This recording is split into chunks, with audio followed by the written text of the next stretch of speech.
ओम नमः सिद्धेभ्यः।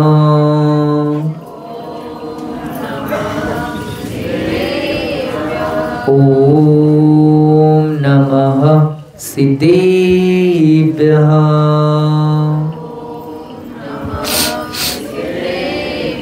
ओम नमः सिद्धेभ्यः।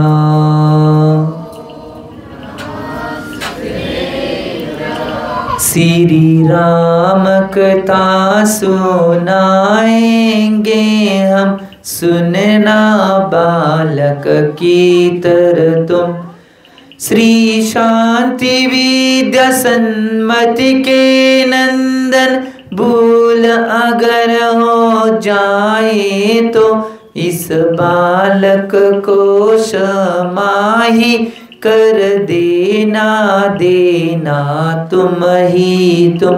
श्री राम कथा सुनाएंगे, प्रभु राम उर में आएंगे। जय श्री राम, जय श्री राम, जय श्री राम ही कहना है। दो भाइयों ने खुर्ची त्यागी, तभी रामायण है घटी। जय श्री राम, जय श्री राम, जय श्री राम ही कहना है। अपने घर में महाभारत नहीं, रामायण की करो तैयारी। जय श्री राम, जय श्री राम, जय श्री राम ही कहना है। जो बोलो 24 भगवान की। देवादेव मूल नायक 1008 अष्टम तीर्थंकर श्री चंद्रप्रभा भगवान की। सिद्धांत शास्त्र की आचार्य भगवान श्री रविसेन स्वामी की। 20वीं सदी के प्रथमाचार्य चाचगुती समाधि सम्राट गुरुनाम गुरु आचार्य शांति सागर जी महाराज की। संत शिरोमणि आचार्य गुरु श्री विद्यासागर जी महाराज की। प्रातस्मरणीय शांत मूर्ति वासरत्नकर आचार्य गुरुदेव श्री सन्मत सागर जी महाराज की। मम दीक्षा गुरु युवा स्मरण कांति रत्न आचार्य गुरु श्री चंद्र सागर जी महाराज की। परम पूज्य आचार्य गुरु श्री समय सागर जी महाराज की। अहिंसा में विश्व धर्म की।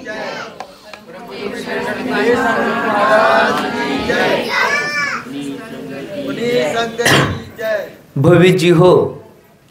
आचार्य भगवान रविसेन स्वामीजी कृत पद्म पुराण जी या ग्रंथाच्या आधारे श्रीराम कथेची वाचना चालू आहे।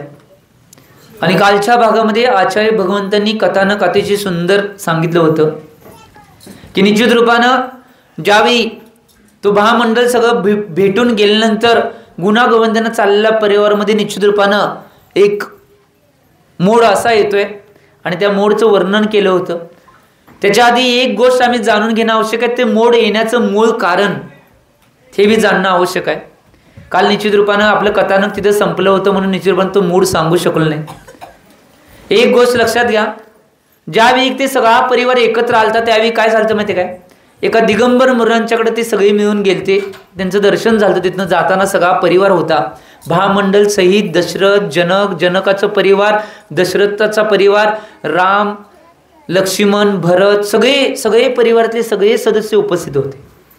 आणि त्यावेळी त्या दिगंबर महाराज योगायोगाने ते दिगंबर महाराज अवधिज्ञानी मुनिराज होते आणि त्यांच्याजवळ गेल्यानंतर निश्चित रूपानं त्यांनी सगळ्यांच्याकडे पूर्वाच्याकडे मागच्या जन्माचा जो वृत्तांत होता सगळ्यांना ऐकल्यानंतर त्यावेळी नाही दशरथ राजाला वैराग्याचे भाव उत्पन्न झाले होते। आणि तो दशरथ राजा त्याच्यामुळेच घरामध्ये जाऊन त्यानं सांगितलं होतं की मी निश्चित रूपानं श्रीरामाचा रास तिलक करणार आहे आणि मी याच्यातून दीक्षा घ्यायसाठी निघून जाणार आहे। आणि त्यानंतर काय काय घटना घडल्या तुम्हाला कळल्या। काल आपली आलती की निश्चित रूपानं ज्यावेळी राज तिलकाची तयारी केल्यानंतर सगळ्यांना राज तिलकाची रामाचा राज तिलक होणार आहे ही बातमी सांगितल्यानंतर घटना घडली होती, परंतु त्या घटनेमागं मेन दोषी कैकेयी नव्हती। पद्मपुराण जी हे ग्रंथ वाचत असताना लक्षात येईल, कैकेयीने कधीही सांगितलं नव्हतं की रामाला वनवासामध्ये पाठवा म्हणून।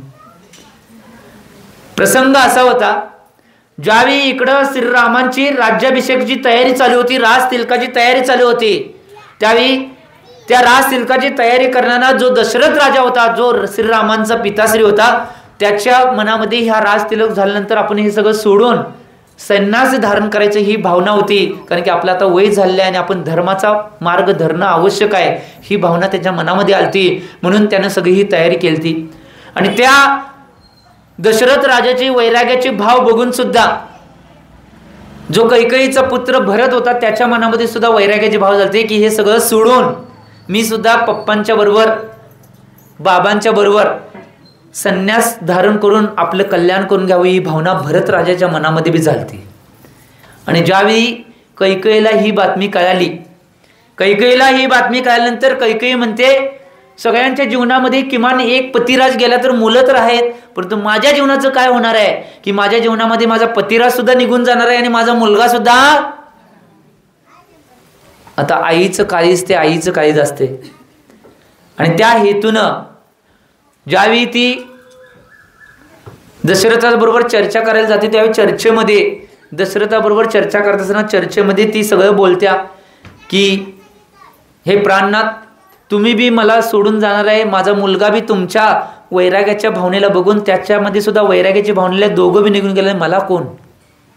आणि त्यामुळे माझी इच्छा आहे की निश्चित रूपानं उद्या रामाचा राजतिलक करण्याऐवजी मी मागं तुमच्या युद्धामध्ये एक तुम्हाला मदत केली होती आणि त्याचं वर एक द्यायचा शिल्लक आहे, त्या वर रूपामध्ये तुम्ही रामाचा राजतिलक न करता भरताचा राजतिलक करावं, ही मी इच्छा मागतोय आणि ती माझं पूर्ण करावं. हे झाल्यानंतर आता या सगळ्या गोष्टी ज्यावेळी पुढे येतात, या सगळ्या गोष्टी पुढे येत असताना आता यांची तर संन्यासाला जाण्याची तयारी आहे. यांची तर निश्चित रूपानं सगळ्यांची वेगवेगळ्या अवस्था सगळ्या निर्माण झालेल्या आहेत. आता सगळी राज तिलक करण्याची तयारी झाली होती, सगळ्या अवस्था इकडं पूर्ण केल्या. तर नाही इथं आता कैकेयीने ह्या गोष्टी सांगितल्यानंतर कैकेयीने कधी सांगितले, रामाला वनवासात पाठवा.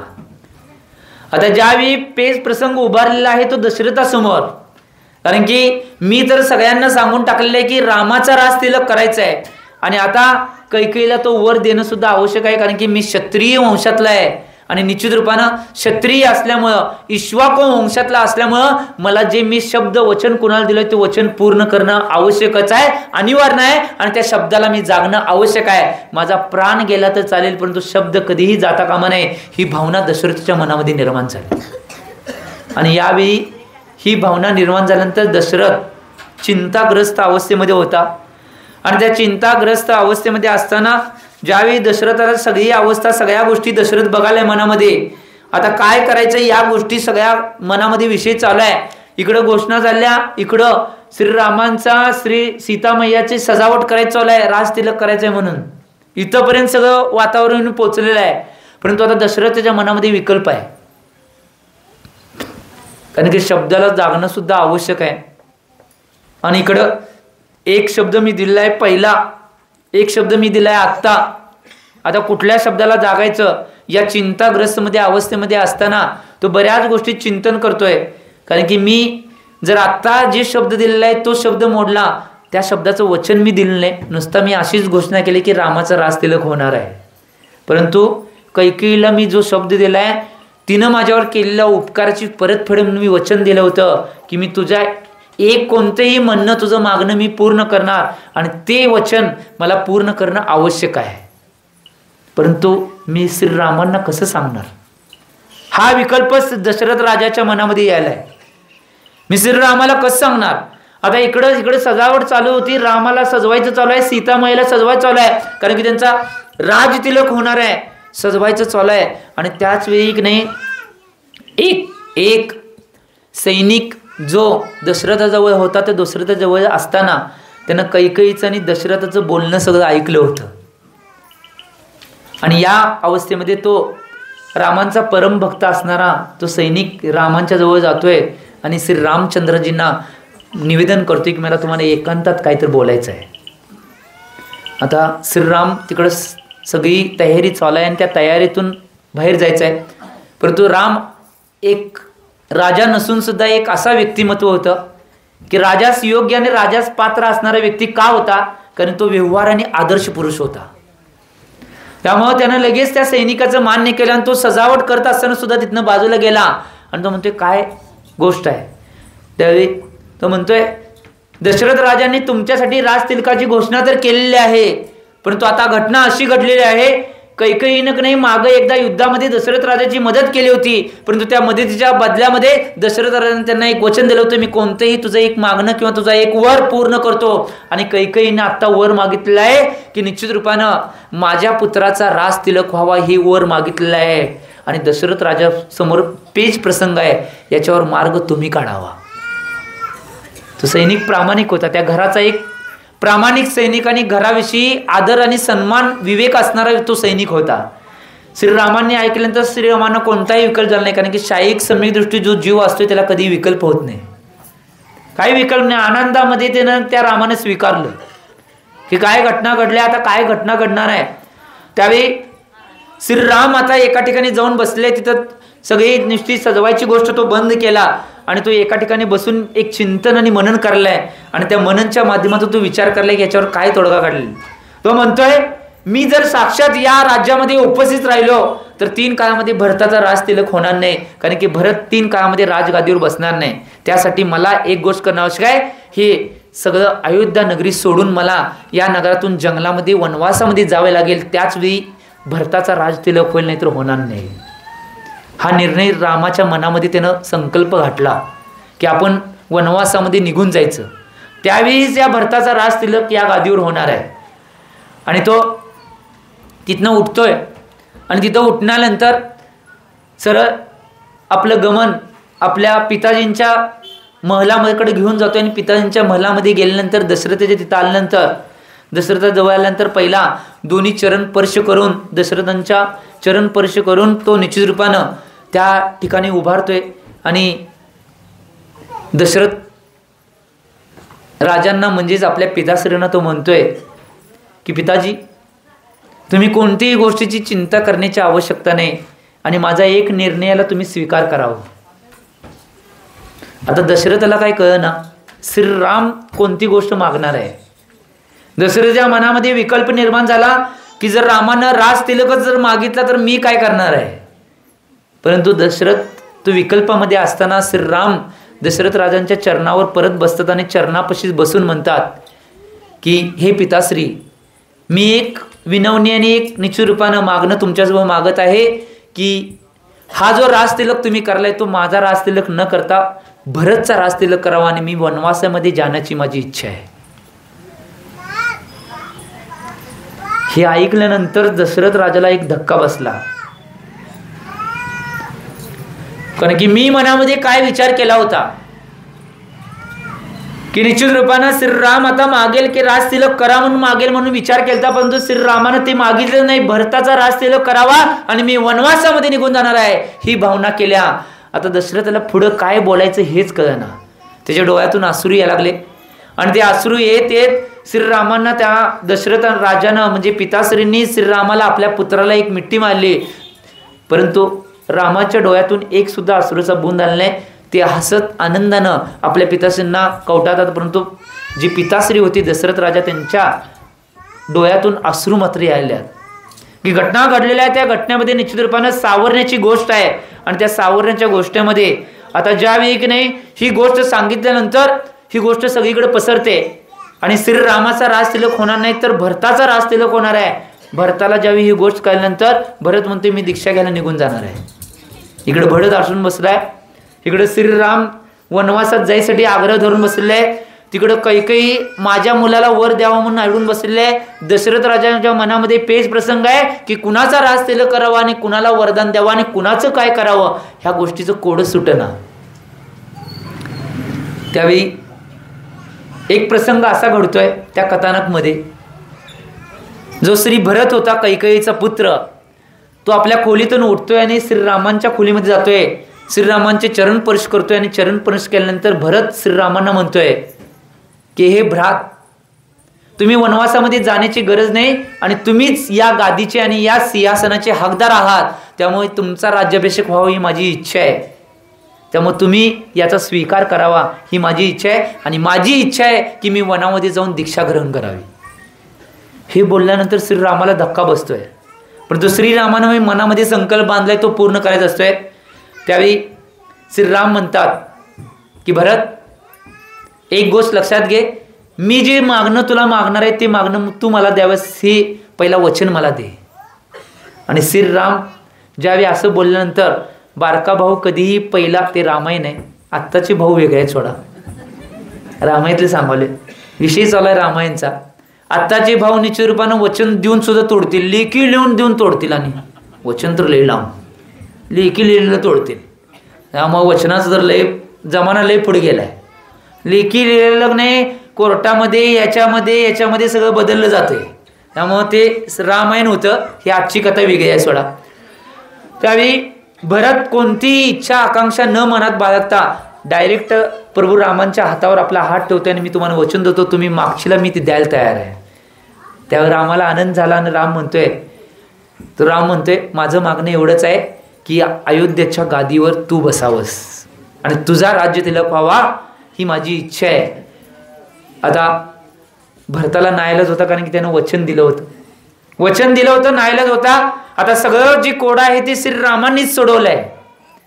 कोडं निर्माण झालं होतं सगळ्यांच्या बाबतीत, परंतु श्रीरामानं, कारण की तो व्यवहार पुरुष आणि आदर्श पुरुष होता. या कथानकचा मेन पात्र कोण असेल तर श्रीराम होते. त्यामुळे निश्चित रूपानं सगळ्या गोष्टी जिथं पूर्णता करायची तिथं निश्चित रूपानं मेन पात्राची आवश्यकता असते, मेन हिरोची गरज असते.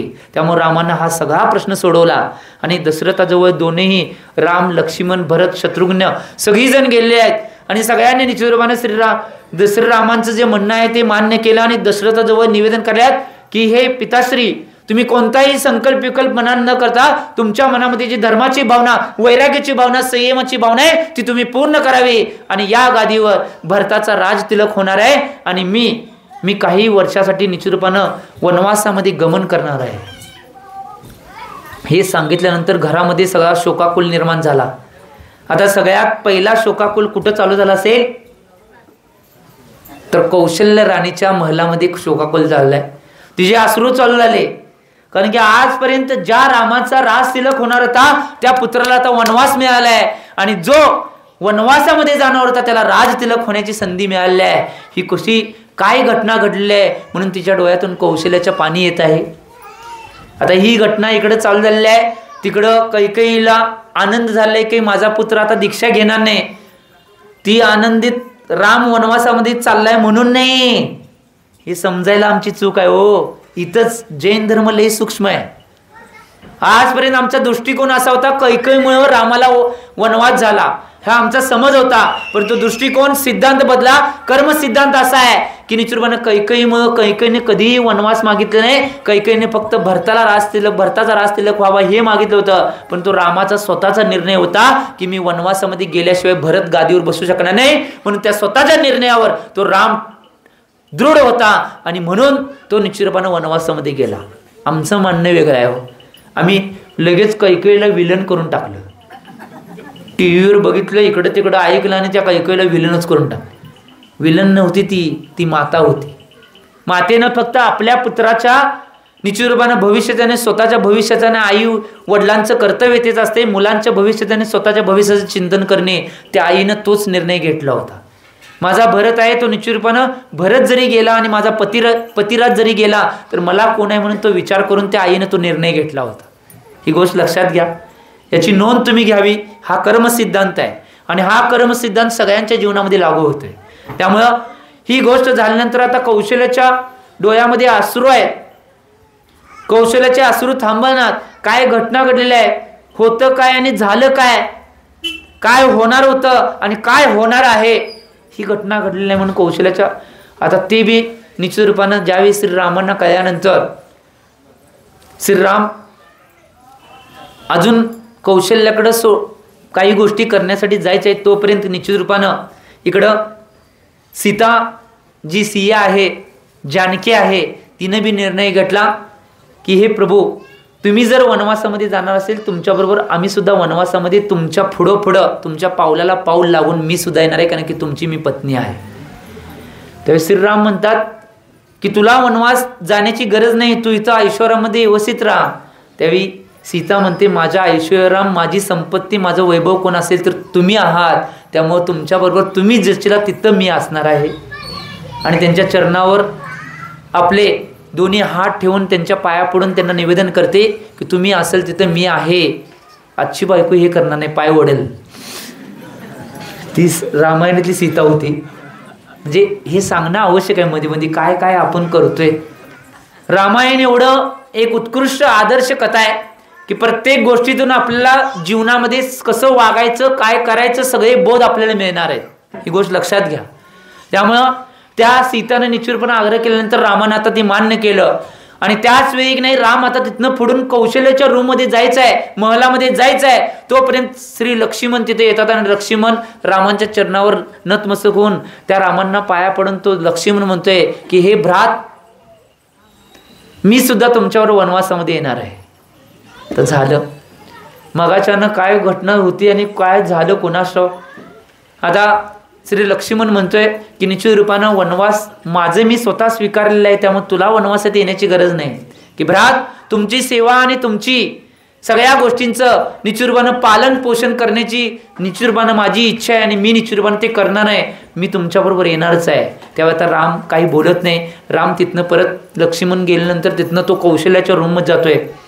कौशल्याच्या रूममध्ये रामानं प्रवेश केल्या केल्या कौशल्याचे जे अश्रूंचा बांध होता, नुसता आता अश्रू गळत होते, तो बांध फुटला आणि ती पळत पळत आली आणि रामाच्या गळ्यामध्ये पडून जोर जोरात रडायला चालू केली. मातेचं काळीज आहे. कितीही काही झालं तर निश्चित रूपानं मातेला आपल्या मुलाविषयी, तो मुलगा कसा बी असून दे. आजकालच्या मातेचं सोडा, ती कौशल्या होती आणि तिचा मुलगा राम होता. कौशल्या की राम. त्यामुळं आज परिस्थिती वेगळी आहे आणि पहिल्याची परिस्थिती वेगळी होती. आज जर आपल्याला आपल्या घराघरामध्ये रामायण करायचं असेल, घराघरामध्ये जर रामकथा घडवायची असेल, तर रामायणमध्ये जी जी पात्र होती, ज्या ज्या पात्रांनी आपल्या आपल्या पात्र कसं वटवलं होतं तसं आचरण जर आज सगळ्यांनी केलं तर प्रत्येक घरामध्ये रामायण होईल आणि प्रत्येक घरामध्ये रामराज्य आल्याशिवाय राहणार नाही. ही गोष्ट लक्षात घ्या. त्यामुळं तुम्ही चिंतन करा. आणि त्यामुळं त्या कौशल्या जी एवढी भावूक झाली होती, त्या कौशल्याला समजावून सांगतात की हे माते, तू काहीही घाबरण्याची गरज नाही, की तुझा पुत्र एवढा सक्षम आहे. आणि फक्त एक गोष्ट लक्षात घे, जर मी या राज्यामध्ये राहिलो किंवा या अयोध्या नगरामध्ये मी जर राहिलो तर भरत 3 काळामध्ये गादीवर कधीही बसणार नाही आणि मी वनवासामध्ये जाणं आवश्यकच आहे. आणि तू माते मला क्षमा करावी की तुझ्या आग्रहाचं किंवा तू काही बोलणार आहेस त्याची कुठल्याही गोष्टीचा मी स्वीकार करू शकत नाही, कारण की मी पिताश्रींना वचन देऊन आलो आहे, मी वनवासामध्ये जाणार आहे आणि भरत राजाच याचाच राजतिलक आणि तोच या गादीवर बसणार आहे, हा शब्द मी देऊन आले आहे. त्यामुळे कोणताही तू विकल्प न करता या गोष्टींना स्वीकारावं. त्यावेळी कौशल्या सुद्धा म्हणते की माझ्या जीवनात माझी पती बी निघून जाणार आहेत आणि माझा मुलगा बी, मी काय करू. त्यावेळी परत श्रीराम म्हणतात की हे माते, तू काही भिण्याची गरज नाही, कारण की तुझा पती तर कायमचं निघून जाईल, संन्यासाचे त्यांचे भाव आहेत, परंतु तुझा मुलगा आहे तो काही काळ असतो जाईल आणि परत या नगरामध्ये परत येईल, काही भिण्याची तुला गरज नाही. हे म्हटल्यानंतर कैकेयीला थोडा धीर मिळतोय. थोडं जे रडणं होतं, थोडे जे विकल्पाचे भाव होते थोडे शमले गेले, कारण की राम एक असा आदर्श आणि व्यवहार पुरुष होता की कुणालाही बदलण्याची शक्ती त्याच्यामध्ये होती, कारण की साईक सम्यक दृष्टी जीव होता. तो निश्चित रूपाने सगळ्या आपल्या गोड गोड बोलल्यानं नाही कौशल्या मातेला पूर्ण बदलून टाकतोय आणि कौशल्या माता स्थिर होते. आणि त्यावेळी जी कौशल्या मात्यासमोर तो म्हणतोय की मला तुम्ही आशीर्वाद द्यावा की माझ्या वनवासामध्ये धर्मासहित कर्म मी व्यवस्थित करावं, याचा आशीर्वाद तुम्ही द्यावा. त्यावेळी माता हात उचलत नसतोय तरी सुद्धा ती हात उचलून आता रामाच्या डोक्यावर हात ठेवते आणि इकडे आता तयारी चाललेली आहे राज्य तिलकाची. आता भरताच्या राज तिलकाची तयारी चालू आहे. परंतु ज्यावेळी नगरामध्ये ही सगळी बातमी पसरल्यानंतर बऱ्याच नगरातल्या लोकांच्या मनामध्ये सुद्धा विकल्प चालू झाला की निश्चित रूपानं आमचा खरोखर राजा होण्यास पात्र कोण होता तर तो श्रीराम होता आणि त्याच्यात राज तिलक न होता भरताचा राज तिलक होणार आहे. सगळ्यांच्या मनामध्ये एवढा विकल्प होता. बरेच जण डोळ्यामध्ये अश्रू काढल्यात, बरेच जण रडाल्यात की भरताचा रास तिलक न होता श्रीरामाचा व्हायला पाहिजे. एवढी निश्चित रूपानं प्रसिद्धी आणि फेमस श्रीराम होता, जो कथानकचा हिरो आहे. निश्चित रूपानं हिरोला काय करायला लागत नाही कधी. हिरो हा हिरोच असते. कुठलीही परिस्थिती आली, कसलीही अवस्था निर्माण होते, त्या कुठल्याही परिस्थितीमध्ये परिस्थितीवर मात करून तो निश्चित रूपाने हिरोच राहतोय. या गोष्टीचं लक्ष आम्ही घेणं आवश्यक आहे. कारण की हिरो का हिरो असते माहिती काय? कुठल्याही नाटकात असून दे, कुठल्याही पिक्चरमध्ये असून दे, कुठल्याही कथानकमध्ये असून दे, कुठल्याही गोष्टीमध्ये असून दे, हिरो ही सत्याची बाजू घेतोय म्हणून तो हिरो असतोय. काय म्हणलो मी? हिरो हा सत्याची बाजू घेतोय. कथानकचा नायक असतोय तो सत्याची बाजू घेतोय म्हणून तो नायक असतोय आणि म्हणून तो हिरो असतोय. त्यामुळे चिंतन करा. श्रीराम सुद्धा आदर्श पुरुष आणि सत्याचे प्रणेते आणि शाहीक समयदृष्टी असणारा जीव होता. त्यामुळे निश्चित रूपानं त्यानं कुठलीही बाजू घेताना आपल्या आई वडिलांचा जो आदर सत्कार आहे, विनय आहे, विवेक आहे, कुठलाही विश्वास, कुठलाही कुणाचा तडल न जाता सगळ्या गोष्टींना सामोरे जाऊन सगळे निर्णय घेतले होते. त्यामुळे तो हिरोच होता, तो नायकच होता. त्यामुळं आता उद्याच्या भागामध्ये कथानकचे हिरो काय करणार आहेत आणि काय अवस्था रास तिलकाची आणि इकडं श्रीरामाची वनवास गमनाची अवस्था काय होणार आहे हे उद्याच्या भागामध्ये आचार्य भगवान रविसेन स्वामी सांगणार आहेत. त्यामुळे तुम्ही चिंतन करावं. आजचा कर्मसिद्धांत काय जर मिळणार असेल, आज या कथानकातून काय कर्मसिद्धांत मिळणार असेल तर एक गोष्ट लक्षात घ्या. जीवनामध्ये सत्याचं आचरण आणि दिलेला शब्द कधी न मोडता जर आम्ही त्यावर दृढ राहिलो तर आपल्या त्या सगळ्या गोष्टीतून आपल्याला मार्ग मिळाल्याशिवाय राहत नाही. ही गोष्ट लक्षात घ्या. हा कर्मसिद्धांत सांगतोय. तुम्ही तुमच्या जीवनाच्या वळणावर सत्य एक आपल्या जवळ ठेवा आणि सत्य दिलेलं वचन कधीही कुणाला मोड नका. कुठल्या व्यक्तीला जर कुठला नुसता बोलता बोलता जरी वचन दिला तर तो वचन पाळण्याचा प्रयत्न करा. कारण की आम्ही जैन आहे, क्षत्रिय आहे, भगवान महावीरांचे आम्ही वंशज आहे, आदिनाथ भगवंतांचे वंशज आहे. तो शब्द पाळण्याचा प्रयत्न करा. तुमच्या जीवनात काय कमी पडत नाही. तुम्ही समजा तुमच्या सख्या भावाला जरी शब्द दिला, मी हे करतो, ते करून टाका, काही फरक पडत नाही. ताटात सांडलं काय, वाटीत सांडलं काय? काय म्हणलं? ताटात सांडलं काय, वाटीत सांडलं ते करून टाका. कारण कर्म सिद्धांत काय आहे? जो व्यक्ती जे काही आपल्याला मिळाले त्यामध्ये संतोष असतोय तोच खरा हिरो असतोय. याचं चिंतन तुम्ही या कर्मसिद्धांत चिंतन करावं आणि आपल्या जीवनाला सुद्धा बदलून टाकण्याची किमया तुम्ही जीवनामध्ये करावी एवढी भावना करतो. आणि आजच्या वाणीला विराम देतो. जे बोलो आचार्य भगवंत श्री सन्मती सागरजी महाराज की. सुख के सब साथी दुख में ना को, मेरे राम मेरे श्याम तेरा नाम एक साचा दूजा न को, मेरे राम मेरे श्याम मेरे राम मेरे श्याम.